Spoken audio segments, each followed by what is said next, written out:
आपण semester 1 LLM च्या foundation paper 1 आजपासून सुरू करणार आहोत. त्याचं हे पहिलं लेक्चर आहे. फाउंडेशन पेपर 1 काय आहे बघा, law and social transformation in India. लॉचं सोशल ट्रान्सफॉर्मेशन बरोबरचं रिलेशनशिप आपल्याला इथे या फाउंडेशन पेपर 1 मध्ये अभ्यासायचं आहे. पहिलंच लेक्चर आहे, इंट्रोडक्टरी लेक्चर आहे, त्यामुळे यामध्ये आपण सिलेबस डिस्कस करूयात. आपल्याला कोणते 4 मॉड्यूल्स अभ्यासायचे आहेत. 4 क्रेडिटचा हा कोर्स आहे, त्यामुळे हे कोणकोणते मॉड्यूल्स आहेत ते आपण या लेक्चरमध्ये बघणार आहोत. त्याचबरोबर आपण प्रश्न कशा पद्धतीने विचारले जातात. आपल्या जो LLMचा मुंबई युनिव्हर्सिटीचा पेपर असतो त्या पेपरमध्ये कोणत्या प्रकारचे प्रश्न विचारले जातात ते सुद्धा आपण बघणार आहोत. प्रिव्हियस इयर क्वेश्चन्स आपण बघूयात. यातून काय होईल, तुम्हाला कशा पद्धतीने अभ्यास करायचा आहे याची एक क्लॅरिटी येऊन जाईल आणि पेपरमध्ये आपण खूप चांगल्या पद्धतीने अप्रोच करू शकतो जर आपल्याकडे सिलेबस आणि क्वेश्चन पेपर्स यांची या संदर्भातली क्लॅरिटी असेल. सो ही स्पष्टता घेण्यासाठी म्हणून आपण हे लेक्चर घेतोय. ओके, काय आहे law and social transformation. Social transformation म्हणजे काय, समाजामध्ये होणारे जे काही बदल असतात, ट्रान्सफॉर्मेशन असतं. सोसायटी ही स्टॅटिक गोष्ट नाही आहे बघा. म्हणजे काल जशी सोसायटी होती तशी ती आज नाही आहे आणि आज जशी आहे तशी ती उद्या नसणार आहे. आपल्याला सगळ्यांना ही गोष्ट माहिती आहे. त्यामुळे सोशल ट्रान्सफॉर्मेशन घडत असतं. तर मग इंडियाच्या कंटेक्स्टमध्ये लॉने या सोशल ट्रान्सफॉर्मेशनवर कसा इम्पॅक्ट पडला किंवा या सोसायटीचा लॉवरती काय इम्पॅक्ट पडला. ओके, इंडियाचं स्वतःचं असं काहीतरी, भारतातल्या सगळ्या जी काही आपली व्यवस्था आहे त्या व्यवस्थेचा असं काहीतरी प्रभाव असणार आहे, सामाजिक व्यवस्थेचा आपल्या लॉवरती, आणि लॉचा सुद्धा ह्या सामाजिक व्यवस्थेवरती काहीतरी परिणाम असणार आहे. समजतंय. सो आपल्याला हे इंटरकनेक्शन इथे समजून घ्यायचं आहे बेसिकली या पेपरमध्ये. आता बघा, जेव्हा जेव्हा आपण इंटरकनेक्शन म्हणतो, इंटरडिसिप्लिनरी स्टडी म्हणतो, तेव्हा इथे कोणते 2 घटक आपल्याला जोडायचे आहेत या इंटरडिसिप्लिनरी स्टडीमध्ये, सोसायटी और सोशियोलॉजी आणि लॉ, तुमचा जो काही कायदा आहे तो. आता का जोडायचा, रॉस्को पाऊंड म्हणतो की लॉयर्स आर सोशल इंजिनियर्स. बरोबर, कोण आहेत, जे काही वकील आहेत ते कोण आहेत, सोशल इंजिनियर्स आहेत. जसं इंजिनियर काहीतरी कन्स्ट्रक्शन करतो, राईट, तसंच सोसायटीला कन्स्ट्रक्ट करण्याचं, सोसायटीला उभारण्याचं काम कोण करतात, लॉयर्स करतात, ॲडव्होकेट्स करतात. सो तुम्ही जर आधी सुद्धा आपण जर आपलं नॅशनल स्ट्रगल पाहिला, फ्रीडमसाठीचा नॅशनल स्ट्रगल फॉर इंडिपेंडन्स पाहिला, तर तुमच्या लक्षात येईल की खूप लोक हे वकील होते, त्यांना कायद्याचं ज्ञान होतं, कायदे पंडित होते. आपल्या संसदेमध्ये बसलेले जे लोक होते, जे आपली घटना समिती होती त्यातले जे लोक होते, सो हे कोण होते, हे कायद्याचे अभ्यासक होते. त्यामुळे त्यांना ज्ञान होतं. ते सोसायटी एक प्रकारे काय करत होते, कन्स्ट्रक्ट करत होते, सोशल इंजिनिअरिंग करत होते. सो लॉचं आणि सोसायटीचं, लॉचं आणि सोशल ट्रान्सफॉर्मेशनचं जे रिलेशन आहे ते खूप जास्त इम्पॉर्टंट आहे आणि आपल्याला ते समजून घ्यायचं आहे. आता इथे आपल्याला काय करायचं, ऑब्जेक्टिव्ह काय आहे, आपलं जे नॉलेज आहे ज्युरिस्प्रुडन्सचं. ज्युरिस्प्रुडन्स तुम्ही अंडर ग्रॅज्युएट कोर्समध्ये शिकलेला आहात. फिलॉसॉफी ऑफ लॉ असतं ज्युरिस्प्रुडन्स. खूप थिंकर्स आहेत ज्युरिस्प्रुडन्समध्ये, प्रत्येक थिंकरचं काहीतरी म्हणणं असतं. आपण हे सगळं ज्युरिस्प्रुडन्समध्ये अभ्यास केलेला आहे. सो ज्युरिस्प्रुडन्स म्हणजे प्रत्येक एक प्रकारे आपण म्हणू शकतो प्रत्येक एरामधली एक प्रकारची थिंकिंग असते, वेगवेगळ्या ज्युरिस्टने मांडलेली. ओके, सो हे जे नॉलेज आपण ज्युरिस्प्रुडन्सचं घेतलेलं आहे ते आपल्याला सोसायटीसाठी अप्लाय करायचं आहे. थिअरी आपल्याकडे आहे, आता आपल्याला त्याचं काय करायचं आहे, ॲप्लिकेशन करायचं आहे. LLMचा कोर्स हा आपल्याला थोडासा ॲप्लिकेशनकडे घेऊन जाणारा आहे. To study the social problems of society and find their solution. समाजामध्ये अनेक प्रकारचे प्रॉब्लेम्स आहेत, ते प्रॉब्लेम्स आपल्याला समजून घ्यायचे. प्रॉब्लेम्स तुम्ही फक्त डोळे जर उघडले तरी तुम्हाला आजूबाजूला खूप सारे प्रॉब्लेम्स दिसायला लागतील. जेंडर इनइक्वॅलिटीपासून ते कास्ट सिस्टीम मधल्या ज्या काही गोष्टी आहेत तिथपर्यंत. ओके, टू हॅव, आणि अनेकदा आपल्याला वाटतं की आता सोशल प्रॉब्लेम्स म्हणजे काही विद्यार्थ्यांचं असं म्हणणं असतं की सोशल प्रॉब्लेम्स खूप कमी झाले आहेत किंवा आता नाही होत जसं आधी होत होतं. पण आपण जर व्यवस्थित डोळे उघडे ठेवून जर बघितलं तर आपल्या एक गोष्ट लक्षात येईल, काही सोशल प्रॉब्लेम्सचा फॉर्म बदललेला आहे, स्वरूप बदललंय, पण ते सोशल प्रॉब्लेम्स आजही तिथेच असलेले आपल्याला दिसून येतात. सो काय आहे ते प्रॉब्लेम्स ते आपण आपल्या लेक्चर्समध्ये बघणार आहोत. आता पुढचं काय आपला ऑब्जेक्टिव्ह आहे बघा, to have a legally tenable approach toward social problems. आता सोशल प्रॉब्लेम्स आपल्याला कळले, ओके, सोशल प्रॉब्लेम्स कळले सेकंड ऑब्जेक्टिव्हमध्ये. पण फक्त सोशल प्रॉब्लेम्स कळून उपयोग नसतो. बऱ्याच लोकांना हे सोशल प्रॉब्लेम्स कळत असतात, पण तुम्ही कोण आहात? ॲडव्होकेट्स आहात, लॉयर्स आहात. त्यामुळे तुम्हाला काय करायचं आहे, या सोशल प्रॉब्लेम्सला लीगल अप्रोच द्यायचा आहे. लीगली आपल्याला ह्या प्रॉब्लेम्ससाठीचं सोल्युशन मांडायचं आहे. फक्त प्रॉब्लेम्स करून चालणार नाही, आपल्याला सोल्युशन सुद्धा इथे द्यायचं आहे. हे आउटकम काय करणार आहे? आउटकम काय मिळणं अपेक्षित आहे स्टुडंट्सकडून? लीगल आणि सोशल अवेअरनेस आपला वाढला पाहिजे, इंटरडिसिप्लिनरी स्टडी आपल्याला हा जमला पाहिजे. Okay, to make suggestions to the law makers for enacting the law accordingly. जे लॉ मेकर्स आहेत त्यांना तुम्हाला सजेशन्स देता आले पाहिजेत. लॉमधल्या त्रुटी आपल्याला बऱ्याचदा जाणवतात. ओके, आपण आता खूप सारे कायदे अभ्यासलेले आहेत, बघितलेले आहेत, बेअर ॲक्ट्स हाताळलेले आहेत. आपल्याला वाटतं की इथे हा बदल असायला हवा, किंवा आपल्याला एक नवीन सोशल प्रॉब्लेम समजतो आणि त्याला आपल्याला बदल सुचवायचा आहे. सो बघा, लॉ मेकर्सना म्हणजे जे पार्लमेंटमध्ये बसलेले लोक आहेत त्यांना तुम्हाला सजेशन्स द्यायचे आहेत. जेव्हा तुम्ही तुमचा अँसर, आता कुठे सजेशन्स देणार आहात तुम्ही? जेव्हा तुमच्या रिसर्चमध्ये किंवा तुमच्या थिसिसमध्ये तुम्ही ते द्याल. पण त्याचबरोबर आता आपण LLMच्या कंटेक्स्टमध्ये पेपरच्या संदर्भानं, अभ्यासाच्या संदर्भानं बोलतोय, म्हणून तुमच्या कन्क्ल्युजनमध्ये, सजेशन्समध्ये या गोष्टी आल्या पाहिजेत. ओके, अँसर लिहिताना तुम्ही थिअरी मांडणं अपेक्षित नाही आहे फक्त, त्याबरोबर तुम्हाला तुमचा ॲप्रोच सुद्धा तिथे तुमच्या पेपरमधून रिफ्लेक्ट झाला पाहिजे. कारण हे आउटकम्स मी का सांगते, हे मी डायरेक्ट तुम्हाला मॉड्यूल 1 पासून सुद्धा स्टार्ट करू शकत होते, law as an instrument of social change पासून. पण आपण का हे करतोय ह्याचं इम्पॉर्टन्स समजून घ्या. कारण हे बऱ्याचदा आपल्याला क्लिअर नसतं. वाय आपल्याला क्लिअर नसतो, का करायचं हे क्लिअर नसतं. त्यामुळे आपल्याला पुढच्या गोष्टी समजायला खूप अडचण येते. समजतच नाही मॉड्यूल आपण हे का शिकतोय.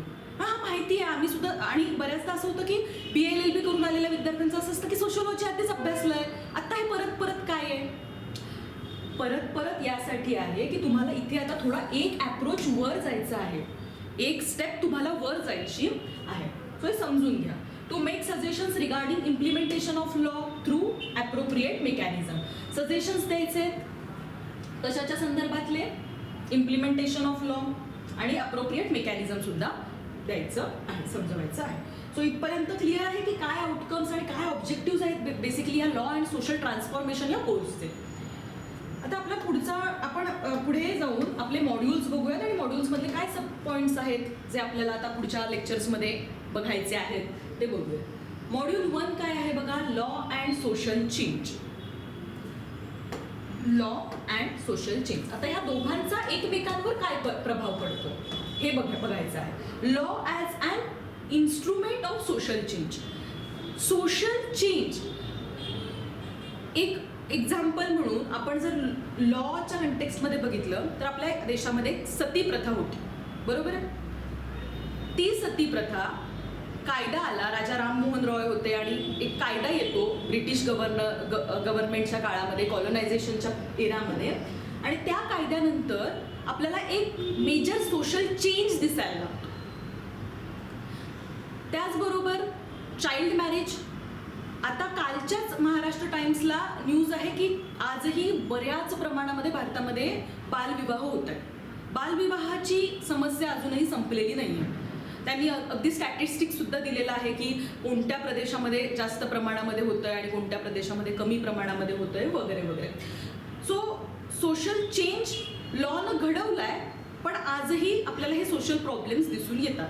सो कशा पद्धतीनं चाइल्ड मॅरेज ॲक्टने त्याच्यावरती त्याचे इम्प्लिमेंटेशन्समध्ये कुठे आपल्याला लॅक दिसून येतो का वगैरे, हे सगळं बघणं ही या बेसिकली मॉड्यूलमधल्या या पॉईंटची गरज आहे. ओके, बालविवाह झाले, सती प्रथा झाली, या संदर्भातले डोमॅस्टिक व्हायलन्स झाला, घरगुती हिंसाचार, या संदर्भातले कायदे आल्यानंतर आपल्याला बऱ्यापैकी सोशल चेंज सोसायटीमध्ये दिसायला लागला.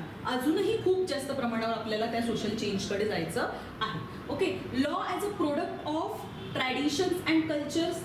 बघा आता इथे सोशल चेंज झाला, म्हणजे आधी एक प्रथा होती, त्या प्रथेतून काय झालं, ती प्रथा किंवा ती पद्धत आपल्याला त्या प्रथेचं उच्चाटन करून टाकायचं आहे, काढून टाकायची आहे, म्हणून आपण काय केलं, लॉ आणला. ओके, पण काही ट्रॅडिशन्स आणि कस्टम मधून सुद्धा लॉ जन्माला येतो. असे कुठले लॉ असू शकतात, किंवा अशा पद्धतीनं ट्रॅडिशन आणि कस्टम इथल्या कल्चरला सुटेबल असेच लॉ असले पाहिजेत. ओके, कोलोनीमधल्या कोलोनायझेशनच्या काळामध्ये जे कायदे आपल्या समोर आले ते सगळे जसेच्या तसे आपल्याला लागू होणारे होते का? किंवा आत्ता आपण जर वेस्टर्न कंट्रीजमधले कायदे बघितले किंवा इतर कुठल्या कंट्रीमधले कायदे बघितले तर ते जसेच्या तसे आपल्याला लागू होऊ शकतात का? नाही होऊ शकत. सो इथला जो लॉ आहे, भारतातला जो लॉ आहे, तो इथल्या ट्रॅडिशन्स आणि कल्चरचं प्रोडक्ट आहे की नाही हे आपल्याला इथे एक्सप्लेन करायचं आहे. Criticism, evolution in light of colonisation and introduction of common law system and institutions in India. बघा भारतामध्ये सुरुवातीला म्हणजे जेव्हा कोलोनायझेशन नव्हतं किंवा ब्रिटिश नव्हते तोपर्यंत आपल्याला वेगवेगळ्या प्रदेशात वेगवेगळे कायदे असलेले दिसून येतील. ओके, कॉमन लॉ सिस्टीम नव्हती, पण कोलोनायझेशन नंतर वसाहतवादानंतर आपल्याला एक गोष्ट दिसून आली. काय दिसून आली तर एक कॉमन लॉ सिस्टीम आपल्या समोर आली. IPC आलं. ओके, IPC मधून काय झालं, एक पिनल लॉ आला आपल्या समोर की एक प्रकारे जर असा पद्धतीचा ऑफेन्स असेल तर याला या पद्धतीची शिक्षा होणार. इथे कुठलंही डिस्क्रिशन नाहीये, म्हणजे एखाद्या व्यक्तीचं डिस्क्रिशनवरती ते नाहीये. फॉर एक्झाम्पल राजाच्या डिस्क्रिशनवरती हे नाहीये. एक कायदा सांगतोय, एक कोड सांगतोय. ओके, सो हे आपल्याला ही सिस्टीम इथे इंडियामध्ये इंट्रोड्यूस झाली आणि मग त्याचा इम्पॅक्ट काय पडला फर्दर जी डेव्हलपमेंट ऑफ लॉ होती आणि legal institutions in India. Legal इन्स्टिट्यूशन्सच्या कंटेक्स्टमध्ये आणि फर्दर जी काही डेव्हलपमेंट झाली म्हणजे फॅमिली लॉच्या कंटेक्स्टमध्ये आपण म्हणू शकतो, एज्युकेशनच्या कंटेक्स्टमध्ये आपण म्हणू शकतो, सगळ्या सोशल इन्स्टिट्यूशन्स आहेत, राईट. सो यांच्यामध्ये काय बदल झाले आणि काय बदल आपल्याला दिसून आले हे आपल्याला या पहिल्या पॉईंटमधून बघायचं आहे. Law and social change. लॉने सोसायटीला कसं चेंज केलं आणि सोसायटीने लॉला कसं समोर आणलं किंवा सोसायटीचे जे ट्रॅडिशन्स किंवा कस्टम्स होते त्यांनी लॉवरती काय प्रभाव पाडला. ओके, आता religion and the law. Religion हा खूप मोठा फॅक्टर आहे. बघा इंडियाच्या कंटेक्स्टमध्ये आपण म्हणतो की इंडिया खूप जास्त डायव्हर्सिटी असलेली, विविधता असलेली कंट्री आहे. त्यामुळे इथे जवळजवळ सर्व धर्माचे लोक राहतात. त्यामुळे रिलीजन हा खूप जास्त विभाजन करणारा फॅक्टर इथे आहे. त्याच्यामुळे या फॅक्टरला हा फॅक्टर आहे हे आपण रिकग्नाइज केलेलं आहे. आपल्याला मान्य आहे की इथे खूप जास्त दरी रिलीजन या फॅक्टरमुळे पडू शकते, म्हणून सेक्युलरिझम हे त्यासाठीचं सोल्युशन आहे. आता सेक्युलरिझम ही कन्सेप्ट इथे आल्यानंतर सोल्युशन आहे ते. त्यामुळे कोर्टाचे जे काही जजमेंट्स असतील ते आपल्याला माहीत हवेत सेक्युलरिझमच्या कंटेक्स्टमध्ये आणि मग ते आपल्याला इथे कोट करता आले पाहिजे. Reform of the law on secular lines. Problems. Okay, जो काही सेक्युलर लाईनवरती जे काही रिफॉर्म्स झालेले आहेत लॉमधले तर ते आपल्याला बघायचे आहेत. Freedom of religion and non discrimination on the basis of religion. आता फ्रीडम ऑफ रिलीजन आपल्या पार्ट 3 मध्ये इंडियन कॉन्स्टिट्यूशनच्या आर्टिकल 25 पासून फ्रीडम ऑफ रिलीजन आपल्याला दिसून येतं.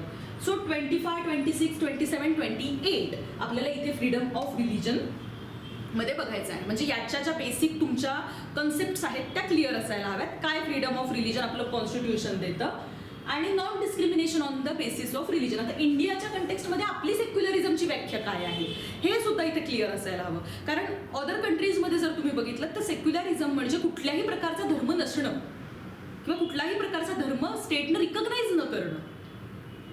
पण इंडियाच्या कंटेक्स्टमध्ये स्टेट सगळ्या धर्मांना रिकग्नाइज करते, फक्त स्टेटचा कुठलाही ऑफिशियल धर्म असणार नाही. ओके, सो ही जी कन्सेप्ट आहे ही आपल्याला मांडता यायला हवी आहे, फ्रेम करता यायला हवी आहे. Religious minorities and law. Religious मायनॉरिटीजच्या संदर्भात, रिलिजियस आणि लिंग्विस्टिक मायनॉरिटीजच्या संदर्भात आपल्या इंडियन कॉन्स्टिट्यूशनमध्ये प्रोव्हिजन आहे. सो त्या प्रोव्हिजन आपल्या क्लिअर असायला हव्यात आणि लॉ त्या मायनॉरिटीजच्या संदर्भामध्ये काय बोलतो हे सुद्धा आपल्याला क्लिअर असायला हवं. सो हा जो सेकंड पॉईंट आहे रिलीजन अँड लॉ, त्यामध्ये आपण हे सगळं अभ्यासणार आहोत की रिलीजन हा कसा फॅक्टर आहे की ज्यामुळे प्रॉब्लेम्स तयार होत आहेत, सोशल प्रॉब्लेम्स. आता सोशल प्रॉब्लेम्स आणि त्याचं सोल्युशन हे आपलं बेसिक स्ट्रक्चर सगळ्या मॉड्यूल्समध्ये असणार आहे. ओके, पुढे तुम्हाला कास्ट दिसेल, लँग्वेज रिलेटेड प्रॉब्लेम्स, त्याचं सोल्युशन. सो आपल्याला सोल्युशनकडे जाणारा अप्रोच द्यायचा आहे. आता बघा मॉड्यूल 2 काय आहे, language and the law. Language as a divisive factor. Language हा विभाजन करणारा घटक म्हणून आपल्याला बघायचं आहे. कारण बघा आपली जी स्टेटची रचना आहे ती सुद्धा बऱ्यापैकी लिंग्विस्टिक बेसिसवरती, बऱ्यापैकी म्हणजे मोस्टली लिंग्विस्टिक बेसिसवरतीच झालेली आहे. आपल्याला दिसतं की लँग्वेजनुसार आपण विभाग केलेले आहेत प्रशासनाच्या सोयीसाठी. So formation of linguistic states ही जी काही कॉन्सेप्ट आहे आपल्या इंडियाच्या कंटेक्स्टमध्ये ती आपल्याला इथे बघायची आहे. कॉन्स्टिट्युशनल गॅरंटीज काही लिंग्विस्टिक मायनॉरिटीजला मिळतात. त्याबरोबर स्टेटची कोणती ऑफिशियल लँग्वेज असते का, मग ऑफिशियल लँग्वेज असते तर मग इतर लँग्वेजेसना काय स्पेशल स्टेटस मिळालं आहे इंडियामध्ये. सो हे सगळं आपण बघणार आहोत. मल्टी लँग्वेज सिस्टीम आहे आपली. सो लँग्वेज हा सुद्धा एक मोठा म्हणजे जेवढी विविधता तेवढे चॅलेंजेस पण जास्त. ओके, आपल्याला वाटतं की विविधतेत एकता ह्या सगळ्या गोष्टी आपण करतो, पण त्याबरोबर त्याला जोडून येणारे जे चॅलेंजेस आहेत, सोशल प्रॉब्लेम्स आहेत, त्यांना सुद्धा टॅकल करणं ही मोठी नेसेसिटी असते.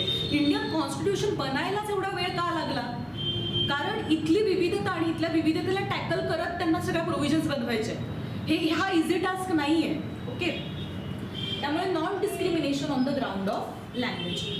सो नॉन डिस्क्रिमिनेशनची जी काही आपली पॉलिसी आहे on the basis on the grounds of language, तर ती सुद्धा आपण इथे डिस्कस करणार आहोत. ओके, नेक्स्ट काय पॉईंट आहे, नेक्स्ट पॉईंट आहे आपला कम्युनिटी अँड द लॉ.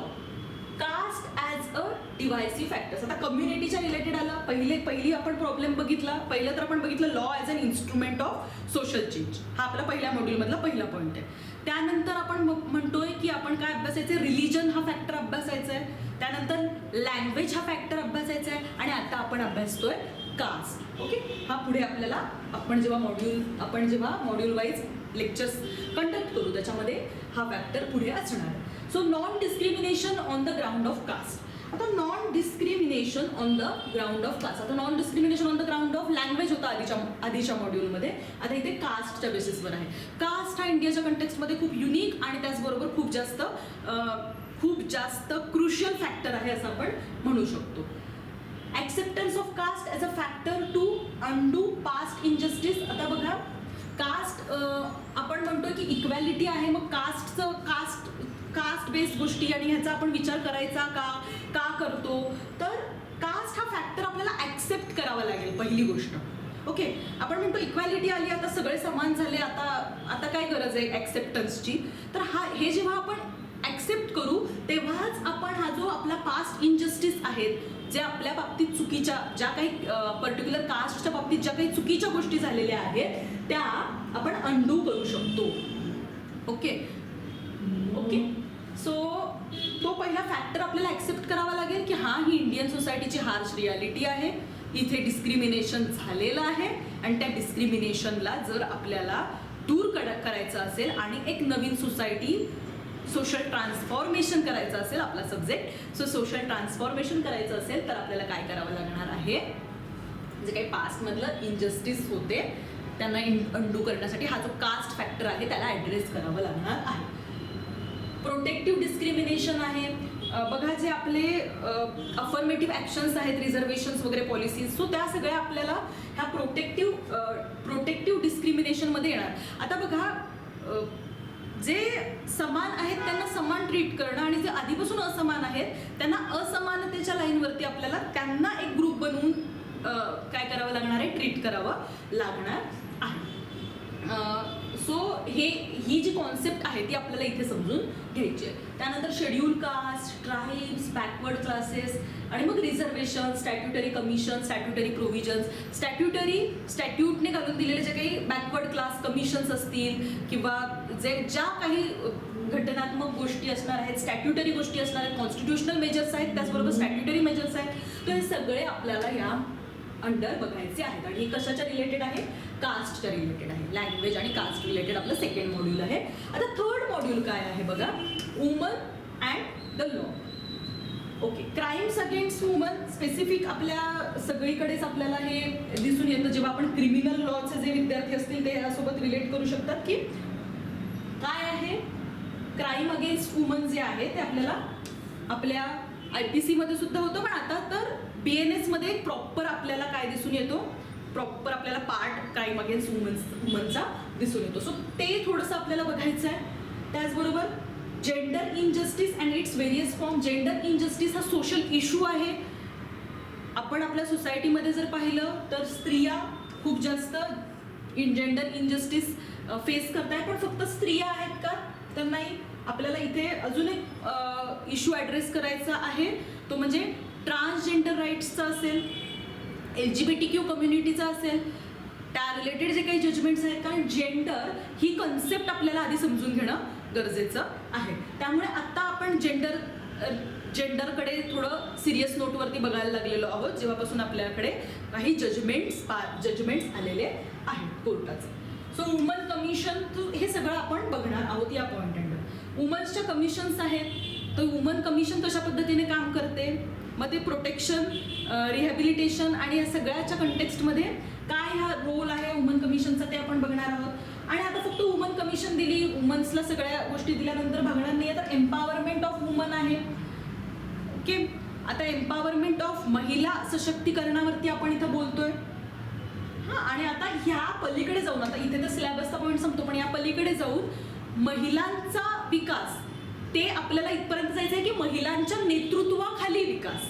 कारण महिलांना जे फॅक्टर्स दिसू शकतात सोशल इनजस्टिसच्या संदर्भातले किंवा सोशल प्रॉब्लेम्सच्या रिलेटेड, तर ते प्रॉब्लेम्स वुमनच्या दृष्टिकोनातून जेव्हा आपण बघतो तेव्हा मग महिला सशक्तीकरण आणि महिला सबलीकरण हे शब्द आपण नाही तर महिलांच्या नेतृत्वाखाली या गोष्टी, हा एक पुढचा पॉईंट आहे. पण आता आपल्याला सिलेबसमध्ये काय आहे, एम्पॉवरमेंट ऑफ वुमन. सो वुमनची कशा पद्धतीनं एम्पॉवरमेंट केली जाऊ शकते, त्यासाठीच्या कॉन्स्टिट्युशनल आणि लिगल प्रोव्हिजन्स काय आहेत ते आपण इथे बघणार आहोत. या मॉड्यूल 3 अंडर आपला पॉईंट नंबर 5 आहे.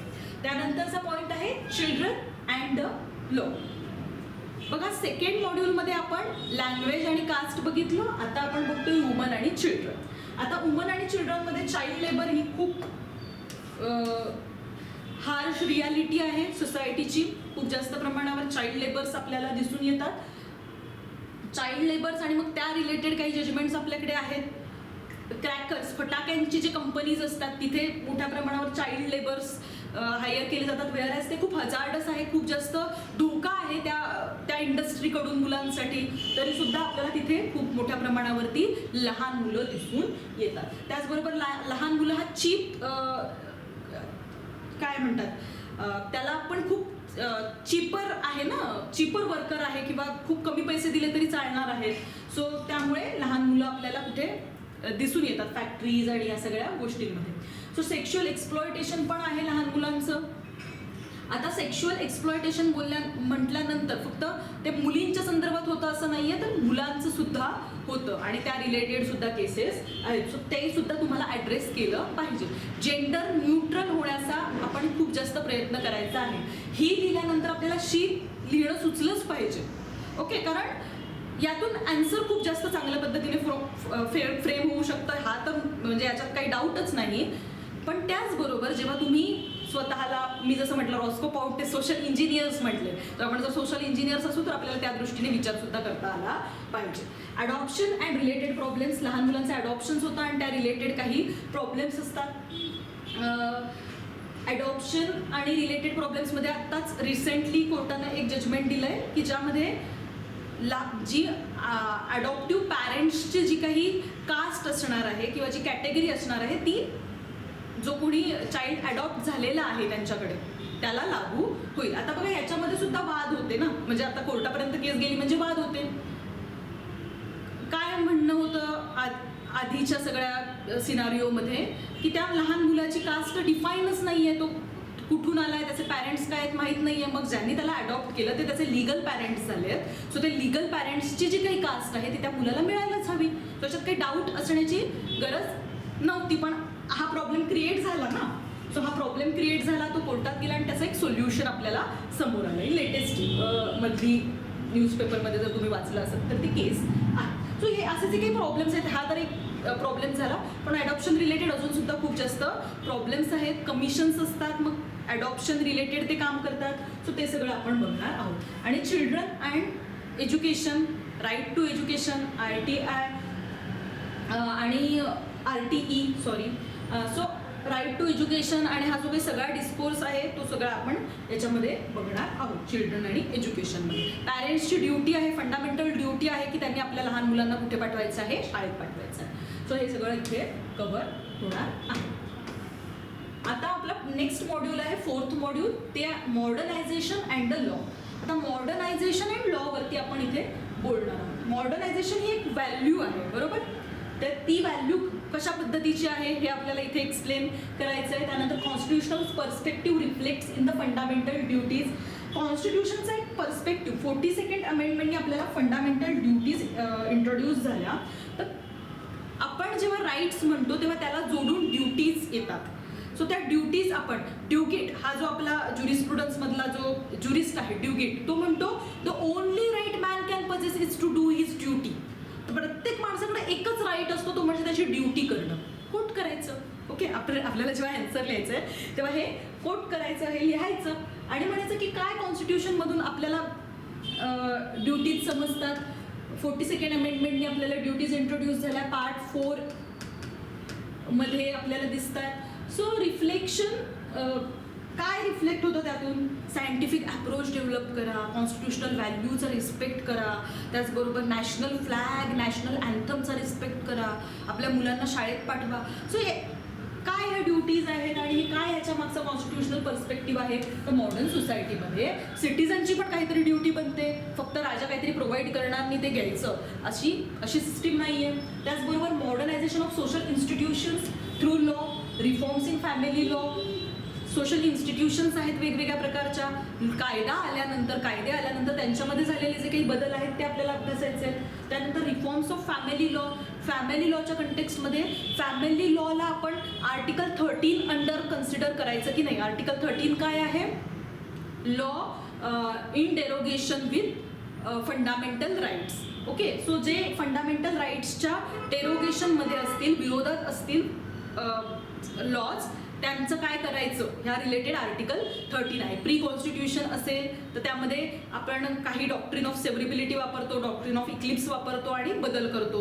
किंवा मग जर पोस्ट कॉन्स्टिट्युशनल असेल तर ते वॉइड ॲप इनिशिओ ठरतं. लॉ कशाला म्हणायचं, हे आर्टिकल 13 मध्ये बेसिकली आपल्याला हे समजतं. पण त्याचबरोबर मग फॅमिली लॉच्या कंटेक्स्टमध्ये हा आर्टिकल 13 लागू होतं का, कारण फॅमिली लॉ आपण जेव्हा सोसायटी बरोबर रिलेट करतोय तेव्हा मेजर पार्ट कुठला लॉ प्ले करणार आहे माहिती आहे, लॉ आणि सोशल ट्रान्सफॉर्मेशनमध्ये तो फॅमिली लॉ करणार आहे. सो फॅमिली लॉच्या कंटेक्स्टमध्ये जे काही रिफॉर्म्स आहेत तर ते कशा पद्धतीने झालेत मॉडर्न एरामध्ये तर ते बघायचं आहे. इथे आपल्याला ट्रिपल तलाक जजमेंट येणार तुमचं, की ट्रिपल तलाक आत्तापर्यंत काय होता, व्हॅलिड कस्टम होती, पण ती आता कोर्टाने इंटरव्हीन करून काय केलंय, बंद केलेली आहे किंवा त्याच्यावरती पनिशमेंट पण दिलेली आहे, पनिशेबल ऑफेन्स बनवला आहे. त्यानंतर साबरीमाला जजमेंट असेल. सो हे जजमेंट्स आपल्याला इथे सगळे बघायचे आहेत.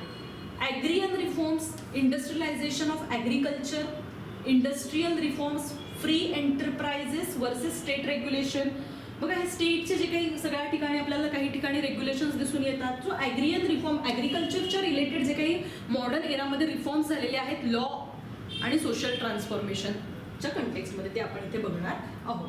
Industrialisation versus environmental problems. बघा तुम्ही एन्व्हायरमेंटल प्रोटेक्शन, रूरल रेटिगेशनची जी काही केसेस आहेत बऱ्याच या रिलेटेड, की ज्यामध्ये म्हटलंय त्यांनी की प्रगती तर करायची आहे, डेव्हलपमेंट तर करायची आहे, पण आपण लॉ, आपलं जर एन्व्हायरमेंट आहे त्याला आपण नजरअंदाज नाही करू शकत किंवा त्याला आपण दूर नाही करू शकत. सो इंडस्ट्रियलायझेशनमधून तुमची ग्रोथ होणार आहे, प्रोडक्शन वाढणार आहे, तुमचं खूप सगळं चांगलं होणार आहे, इकॉनॉमिक जी काही सुबत्ता असते ती तुम्हाला मिळणार आहे. पण जर तुम्ही त्यातून खूप जास्त एन्व्हायरमेंटल प्रॉब्लेम्स क्रिएट करत असाल तर तुमच्या फ्युचर जनरेशन्सचं काय, तुमचं स्वतःचं काय.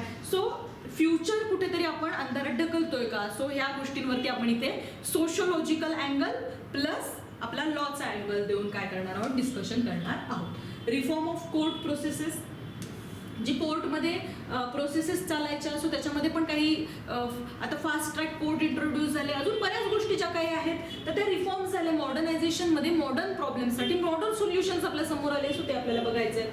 Criminal law, plea bargaining, compounding and payment of compensation to victim. आता payment of compensation to victim ही एक कन्सेप्ट आहे ज्याच्यामध्ये आपण ॲसिड अटॅकच्या संदर्भामध्ये हे बघतो की ॲसिड अटॅकमध्ये जी विक्टीम असते त्या विक्टीमला ते कंपन्सेशन मिळतं. ओके, सो हे काय आहे, हे अगेन आपण काहीतरी सोल्युशन काढलंय प्रॉब्लेमसाठीचं सो ते आपण अभ्यासणार आहोत. सिव्हिल लॉमध्ये ADR अल्टरनेट डिस्प्यूट रिझोल्युशन, सगळे मॅटर्स कोर्टात आणायचे गरज नाहीये. तुम्ही alternate dispute resolution system through जाऊन काय करू शकता, मेडिएशन, कन्सिलिएशन करू शकता. लोक अदालत आपल्याला दिसतात जेव्हा छोटे छोटे ऑफेन्सेस असतात, सिव्हिल ऑफेन्सेस असतात, त्यासाठी आपण काय करतो, लोक अदालत प्रेफर करतो. त्यानंतर आहे प्रिझन रिफॉर्म्स. प्रिझन रिफॉर्म्सची खूप जास्त गरज आणि त्या रिलेटेडचा एक डिस्कोर्स आहे तो आपल्याला इथे अभ्यासायचा आहे की का गरज आहे प्रिझन रिफॉर्म्सची, काय कंडिशन आहे प्रिझन्सची. सो ह्युमन आहेत ना सगळेच, सो ते कसं वागवलं गेलं पाहिजे आणि सगळेच काही केस की प्रूव्ह झालेले नसतात की त्यांच्यावरचे जे काही ॲलिगेशन्स आहेत ते प्रूव्ह झालेले लोक नसतात. सो प्रिझनमध्ये त्यांची कंडिशन काय आहे किंवा ओव्हरऑल सगळ्या ज्या काही गोष्टी आहेत या संदर्भातल्या त्या आपण इथे बघणार आहोत. त्यानंतर democratic decentralisation and local self government. आता डेमोक्रॅटिक डिसेंट्रलायझेशन मी सांगते वारंवार की अंत्योदय आपण जे लॉ अँड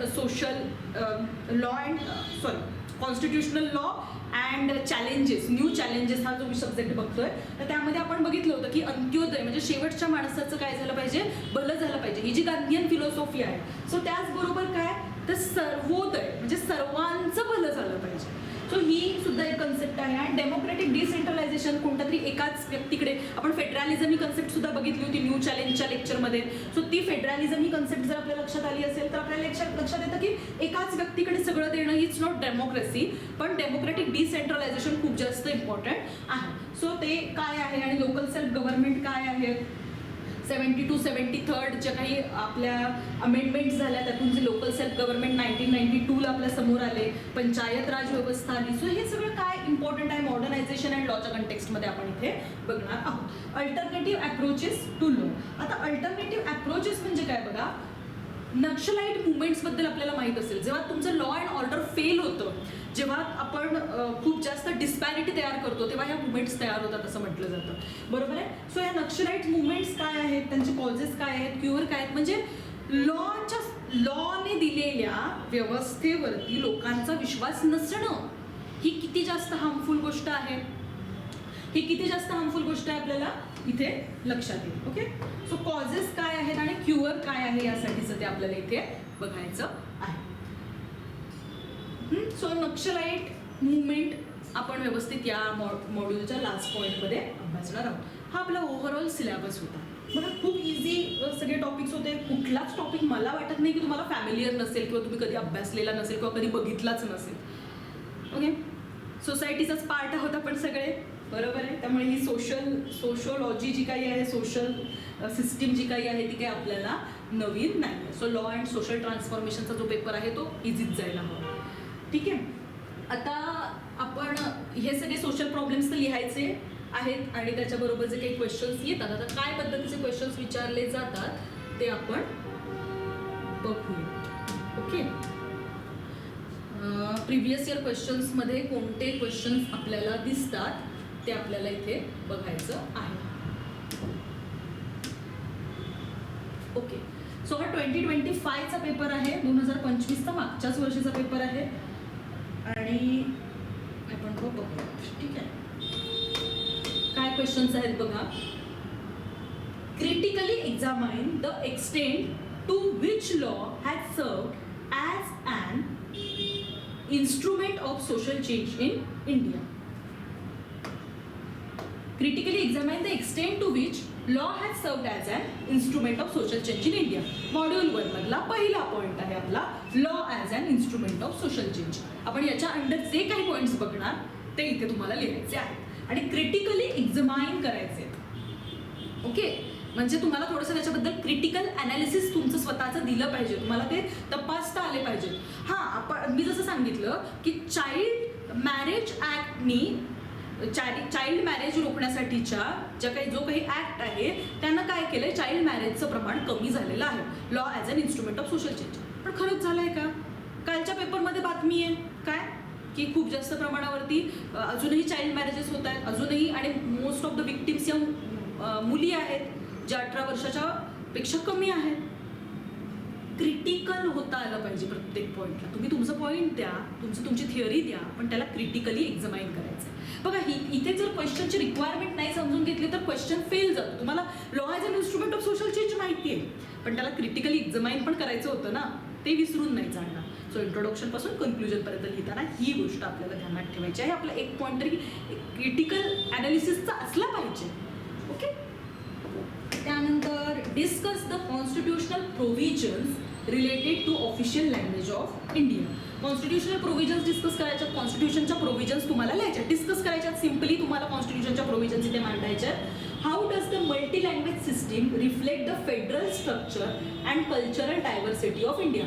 फेडरल स्ट्रक्चरबद्दलचं जे काही अंडरस्टँडिंग आहे तुमचं ते लिहायचं आहे. आणि त्याचबरोबर how does multi language system, वेगवेगळी बहुभाषिक जी आपली सोसायटी आहे तर ती सोसायटी कशा पद्धतीनं हे फेडरल स्ट्रक्चर रिफ्लेक्ट करते हे मांडायचं आहे. आणि कल्चरल डायव्हर्सिटी ऑफ नेशन बद्दल सुद्धा आपल्याला लिहायचं. राष्ट्राची सांस्कृतिक विविधता यावर बोलायचं. म्हणजे बेसिकली काय कोणत्या कंटेक्स्टमध्ये हा क्वेश्चन आलेला आहे, लँग्वेजच्या कंटेक्स्टमध्ये आलेला आहे.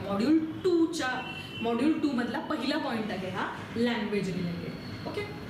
In what ways the religious based personal laws contribute to social division and how can legal reforms promote uniformity and social harmony.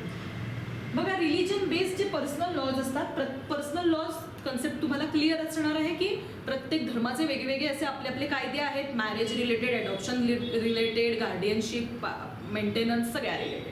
So ते जे रिलीजन बेस्ड पर्सनल लॉज असतात त्यातून एक सोशल डिव्हिजन तयार होतं. म्हणूनच आता कुठली गोष्ट वादात आहे, uniform civil code. Okay. So हे सुद्धा लिहिलं पाहिजे की युनिफॉर्म सिव्हिल कोड, मग त्याचे प्रोज कॉन्स काय आहेत हे माहीत असायला हवं आपल्याला. ओके. त्याच्यावरती पान भरा असं मी म्हणत नाहीये, पण ह्या ज्या गोष्टी आहेत, ह्या ज्या इंटर रिलेटेड गोष्टी आहेत त्या आपल्याला माहीत असायला हव्या. तो रिलिजियस बेस्ड पर्सनल लॉजचा जेव्हा विषय येतो तेव्हा तुम्हाला UCC युनिफॉर्म सिव्हिल कोड आठवला पाहिजे. So religion based personal law contributed to social division, yes or no? तुम्हाला काय वाटतं? In what ways? म्हणजे येसच आहे, पण कुठल्या वेनी ते होतंय? And how can legal reforms promote uniformity and social harmony. So हे जे लिगल रिफॉर्म्स आहेत त्यांनी कशा पद्धतीने सोशल हार्मनी आणि युनिफॉर्मिटी प्रमोट केलेली आहे. सो ते आपल्याला इथे मांडायचं आहे. म्हणजे आपल्याला जे काही रिफॉर्म्स झालेत आपल्या कंट्रीच्या कंटेक्स्टमध्ये ते आपल्याला इथे लिहायचे आहे. How do socio economic inequalities and land disposition contribute to rise of Naxalism and how can restorative justice models address those root cause.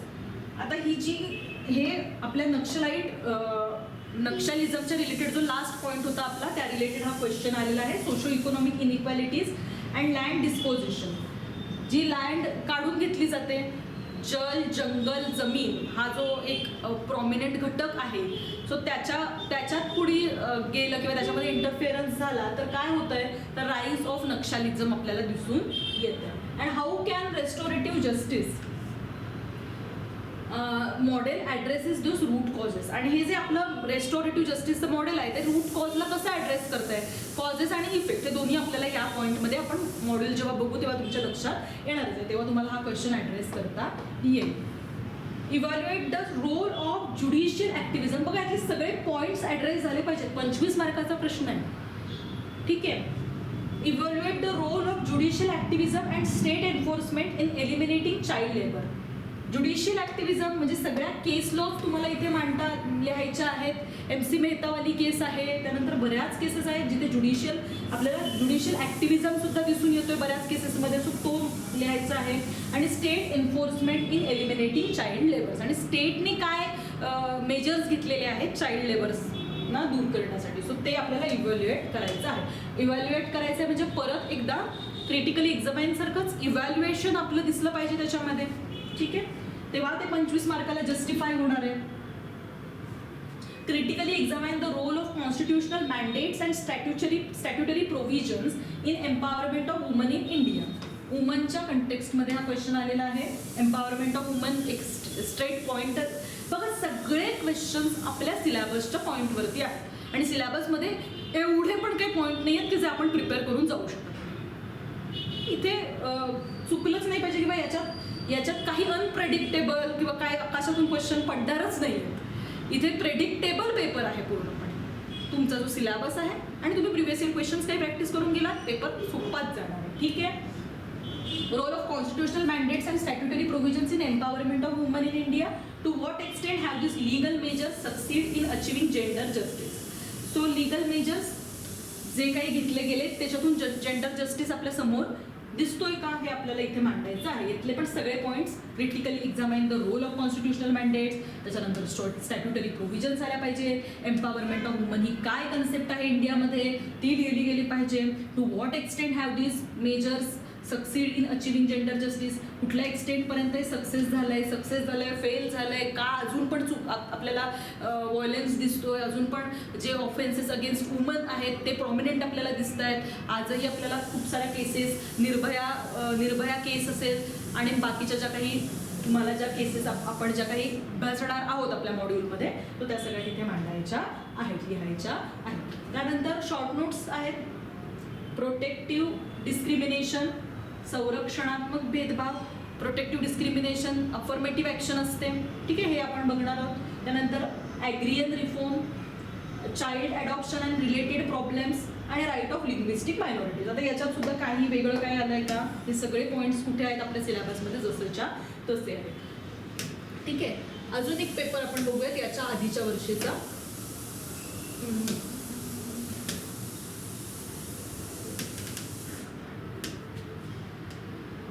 ठीक आहे, हा पेपर आधीच्या वर्षीचा आहे, 23चा आहे. ठीक आहे. Discuss in detail law as an instrument of social change in light of social engineering theory.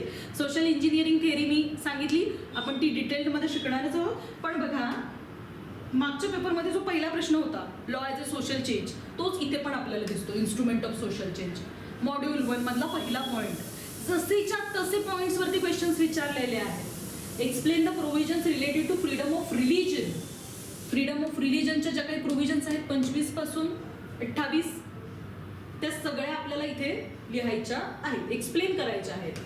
नुसत्या प्रोव्हिजन्स लिहायच्या नाही आहेत, त्याला एक्सप्लेनेशन द्यायचं. एक्सप्लेनेशन द्यायचे म्हणजेच काय, त्याचे केस लॉज लिहायचे आहेत त्याच्यामधल्या under the constitution of India. आणि हे एवढंच आहे आणि हे एवढं 25 मार्क आलं आहे. त्यामुळे सो ते केवढं व्यवस्थित लिहिलं गेलं पाहिजे हे लक्षात घ्या. म्हणजे त्यात किती केस लॉज आल्या पाहिजेत, किती गोष्टी आपण मेन्शन केल्या पाहिजेत. फ्रीडम ऑफ रिलीजन, सेक्युलरिझमची कन्सेप्ट सुद्धा तिथे मांडली गेली पाहिजे.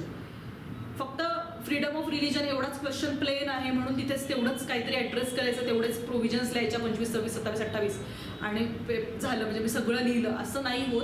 हा डिस्क्रिप्टिव्ह पेपर आहे, लक्षात घ्या. आपल्याला आपलं अंडरस्टँडिंग सुद्धा त्याच्यातून रिफ्लेक्ट झालेलं असलं पाहिजे. एलॉबरेट, आणि हे बघा ना याचे शब्द पण बघा, discuss, explain, elaborate. Language as a divisive factor and the constitutional guarantees provide to linguistic minorities in India. भाषा हा विभाजन करणारा घटक आहे म्हणून लिहायचा आहे. त्याच्या पुढच्या वर्षी जो पेपर होता 2025चा आपण याच्या आधी बघितला, त्यात सुद्धा असंच काहीतरी होतं. लँग्वेज रिलेटेड होता एक question, law as an instrument of social change होता आणि रिलीजन रिलेटेड होता. काहीच वेगळं नाही आहे हे मी तुम्हाला सांगते. फक्त तुम्हाला त्या क्वेश्चनच्या नीडनुसार तुम्ही जे फ्रेम केलेलं स्ट्रक्चर आहे ते बसवायचं आहे. Describe causes of Naxalite movements in India and also suggest preventive measures to curb this menace. Naxalite movement related आलाय. परत कॉज अँड इफेक्ट जेव्हा आपण प्रिपेअर करून जाणार नक्षलाइट मुवमेंट्सचे, हा क्वेश्चन इझी वाटायला लागणार. Explain in detail empowerment of woman related question आहे. काही वेगळं आहे का मागच्या पेपरमध्ये मी सांगितलेल्यापेक्षा? नाही. With the help of constitutional provisions of judicial decisions in India. Judicial decisions आपल्याला इथे मांडायचे. Discuss the reservation policy provided under constitution of India. Reservation policy affirmative action आहे. आपण कास्ट बेस्ड डिस्क्रिमिनेशनचा एक प्रॉपर पॉईंट बघितलाय. सो रिझर्वेशन पॉलिसी का important आहे, affirmative actions, त्याच्याबरोबर ते डिस्क्रिमिनेशन कशा पद्धतीचं जे प्रोटेक्टिव्ह डिस्क्रिमिनेशन आहे, प्रोटेक्टिव्ह डिस्क्रिमिनेशनचा पॉईंट मांडला गेला पाहिजे. अफर्मेटिव्ह ॲक्शन्स काय असतात ते मांडलं गेलं पाहिजे. कास्ट बेस्ड जी काही सिस्टीम, कास्ट बेस्ड जे काही इनजस्टिस झालेलं आहे ते मांडता आलं पाहिजे. आणि मग ह्या प्रॉपर क्वेश्चनला तुम्ही जस्टिस देऊ शकता. त्यानंतर शॉर्ट नोट्स आहेत. इंडस्ट्रियलायझेशन वर्सेस एन्व्हायरमेंटल प्रोटेक्शन, केस लॉज वगैरे वापरून आपल्याला हे आन्सर लिहायचं आहे. त्यानंतर adoption of child issues and solution, मूल दत्तक घेण्याच्या संदर्भातल्या ज्या काही इश्यूज आहेत, चॅलेंजेस आहेत ते आपल्याला बघायचे आहेत. प्रिझन रिफॉर्म्सबद्दल सुद्धा इथे आपल्याला शॉर्ट नोट विचारलेली आहे. आणि डेमोक्रेटिक डिसेंट्रलायझेशन आणि लोकल सेल्फ गव्हर्नमेंट, याच्यात सुद्धा कुठलं काही वेगळं आहे का? शॉर्ट नोट्स त्याच आहेत. ठीक आहे.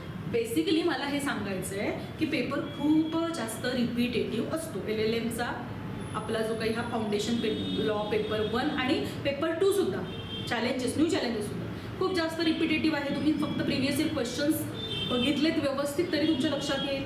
आणि सिलेबसमध्ये सुद्धा खूप पॉईंट्स नाही आहेत, खूप कमी पॉईंट्स आहेत. 10 पॉईंट्स, 8 पॉईंट्स. तो हे 8 ते 10 पॉईंट्स जर आपण व्यवस्थित प्रिपेअर केले तर आपल्याला पेपरमध्ये कोणतीच अडचण येणार नाही. ठीक आहे. आणि सगळ्याचे सिनॉप्सिस तुम्ही बनवायचे आहेत. आपण आता जसं जसं शिकवत जसं मी लेक्चर घेत जाईल तसं तसं तुम्हाला ते सिनॉप्सिस प्रिपेअर करायचे आहे. ठीक आहे. हा पूर्ण जो काही पेपर होता तो कशाचा होता? लॉ अँड सोशल डिस्क्रिमिनेशनचा, लॉ अँड सोशल ट्रान्सफॉर्मेशन चा पेपर होता, फाउंडेशन पेपर 1. आपण इथे बघितलं कोणत्या प्रकारचे प्रश्न येतात, काय सिलेबस आहे, सगळं आपल्याला आता क्लिअर झालेलं आहे. तर मॉड्यूल 1 पासून law as an instrument of social change पासून आपण नेक्स्ट क्लासमध्ये स्टार्ट करूया. ठीक आहे. आत्तापुरतं आपण इथेच थांबूया. अजून जे पेपर्स आहेत वेबसाईटवरती, युनिव्हर्सिटीच्या साईटवरती तुम्हाला अवेलेबल आहेत ते सुद्धा तुम्ही चेक करा. आहे 23चा आणि 25चा पेपर आपण बघितला. बाकीचे बघा. अजून काही तुम्हाला वेगळं वाटतंय का सांगा, मला कळवा की नाही मॅडम खूपच वेगळा पेपर आला. नाही आहे, तेच रिपिटेटिव्ह आहे सगळं. सो जर तुम्हाला वाटलं की काहीतरी वेगळंच येतं तर आपण बोलू. ठीक आहे. पण माझ्या मते तरी हे सगळं असंच रिपीट होत आहे आणि तुमचा यावेळीचा पेपरसुद्धा आपण असाच प्रेडिक्ट करू शकतो. त्यामुळे प्रत्येक पॉईंट आपल्याला व्यवस्थित क्लिअर करायचा आहे. नेक्स्ट क्लासमध्ये भेटूया. थँक्यू.